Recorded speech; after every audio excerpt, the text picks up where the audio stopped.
नमस्कार दोस्तों, आइए जानते हैं आज राजस्थान की बड़ी खबरें। आज की पहली खबर है, भजनलाल सरकार ने जारी किए हीट वेव से मौत के आंकड़े। राजस्थान में प्रचंड गर्मी भले ही अब थोड़ी बहुत काबू में आई है, लेकिन पिछले कुछ दिनों में इसके तीखे तेवरों ने जानलेवा असर दिखाया। सरकार ने एक बार फिर भारत सरकार की गाइडलाइंस का हवाला देते हुए अपना पक्ष रखा है। मीडिया रिपोर्टिंग में जहां हीट वेव से मौत का आंकड़ा 50 के पार पहुंच गया है, वहीं सरकार ने अभी तक 5 लोगों की मौत हीट वेव के कारण होना माना है।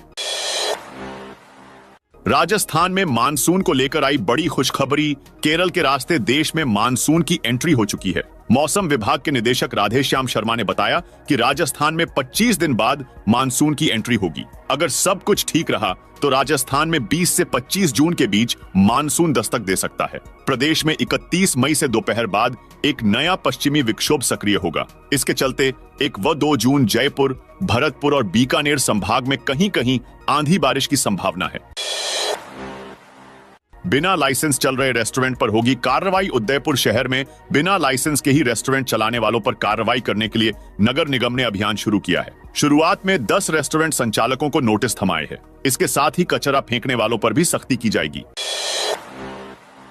मोदी के ध्यान के खिलाफ तमिलनाडु कांग्रेस हाईकोर्ट पहुंची। लोकसभा चुनाव प्रचार थमते ही पीएम मोदी गुरुवार की शाम कन्याकुमारी पहुंचे। उनका कन्याकुमारी में विवेकानंद रॉक मेमोरियल के ध्यान मंडपम में 45 घंटे का ध्यान जारी है। यहां से पीएम के ध्यान की पहली तस्वीरें सामने आ गई हैं, जिसमें वे AUM के सामने बैठकर ध्यान लगाते नजर आ रहे हैं। पीएम यहां 1 जून तक ध्यान मग्न रहेंगे। पीएम के ध्यान के खिलाफ मद्रास हाईकोर्ट में याचिका दायर की गई है। तमिलनाडु कांग्रेस ने आरोप लगाया है कि पीएम अपने पद का दुरुपयोग कर रहे हैं।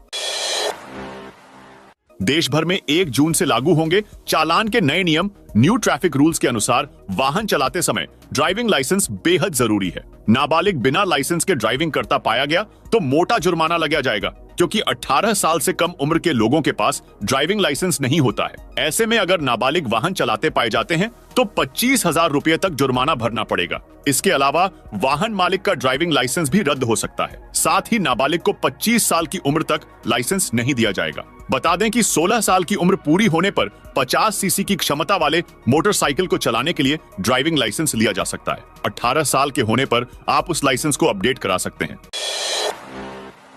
6000 ग्रेड 3 टीचर की नियुक्ति का रास्ता खुला। ग्रेड 3 2022 लेवल 1 के पदों पर नियुक्तियों का रास्ता अब साफ हाई गया है। राजस्थान हाईकोर्ट ने मामले से जुड़ी सभी याचिकाओं को खारिज कर दिया है। अब करीब 6000 पदों पर नियुक्तियां हो पाएंगी।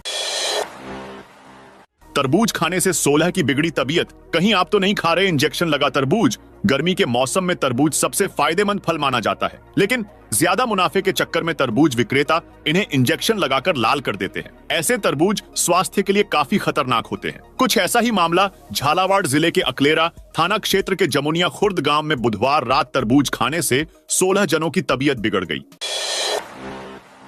गर्मी में सेट नहीं हो रहा जांच मशीनों का तापमान। खराब हो रही मशीनें। भीषण गर्मी के कारण सवाई मानसिंह अस्पताल में विभिन्न जांचों में काम आने वाली जांच मशीनें भी प्रभावित होने लगी हैं। सेंट्रल लैब की मशीनों के लिए न्यूनतम 17 से 18 डिग्री तापमान जरूरी बताया जा रहा है, लेकिन यहाँ का तापमान करीब 35 से 38 डिग्री के आसपास है। गर्मी के कारण मशीनें भी बार बार बंद हो रही है। इसके कारण समय पर जांच रिपोर्ट नहीं मिल पा रही।